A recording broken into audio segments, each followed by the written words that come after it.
French's Art and Hobbies.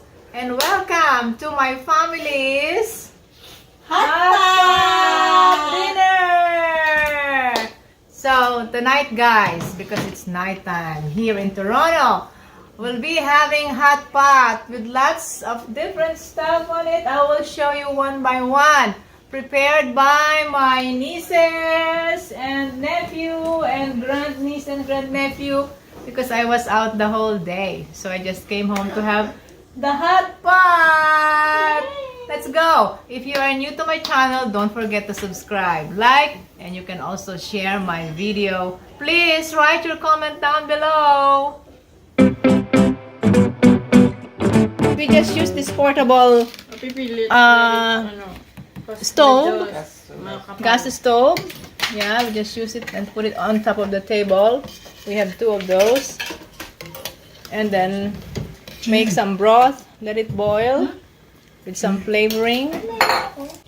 So guys, I will show you first this boiling giant pot is made of beef. Made of beef balls and all beef? Fish balls, shrimp balls, and all the kinds of balls. These are the balls that are still raw, and then we put it there. And these are the meat that we will dip in there later on. Beef and pork, and what's that thing? Shrimp. Is that, oh, that's the raw shrimp over there. And these are vegetables. Vegetables. And this one, dumplings? Yes. Dumplings, udon, noodles, gnocchi mushrooms.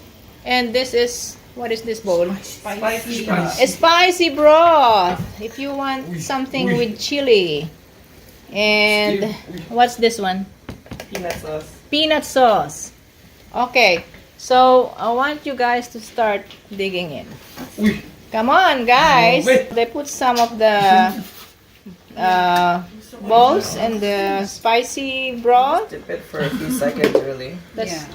Dip it all the way, and then it should cook. Oh, it's cooked already? Yeah. Wow.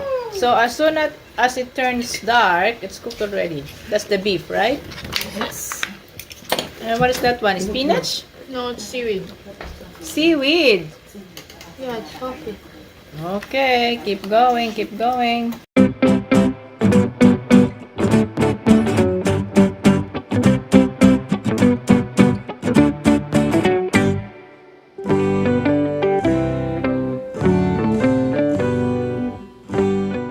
How is it? Make sure to dip How is your it? sauce. Very what? Very hot. Very hot. Hot or spicy? Yeah. Oh, there's a lot of chili. I have peanut sauce Chili. if you want. Put it here. Really, you good? Need help? It's so hot and spicy. You have to shake it up a little. Shake it. Shake the peppers away. Sahod mo. Yeah? Very spicy. Very spicy. So what spices did you put here?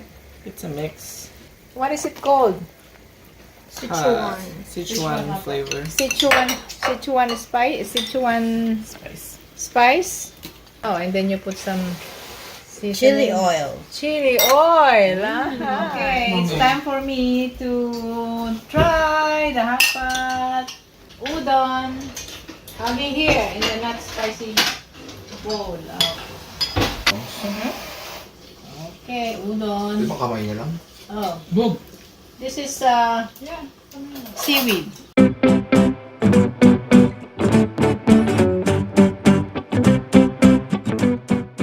It's cooked already? Just a few seconds. Peanut sauce. Peanut butter sauce. Soy sauce and seasoning and peanut butter. Oh, it's still hot. That's why it's hot pot. No chili for me. I'm a simple eater.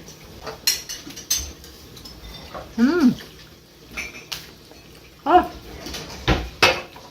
hot. Hot pot. Ay na po. This is the beef. Mag-vlog muna kami.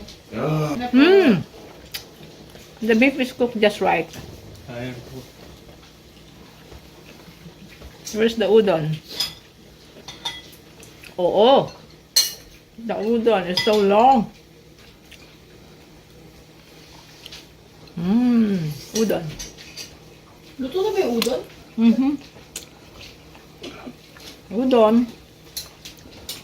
I need more Ay, bakit? peanut butter. So you don't eat you don't drink the soup? No, it's just for flavor for the meat. Seaweed.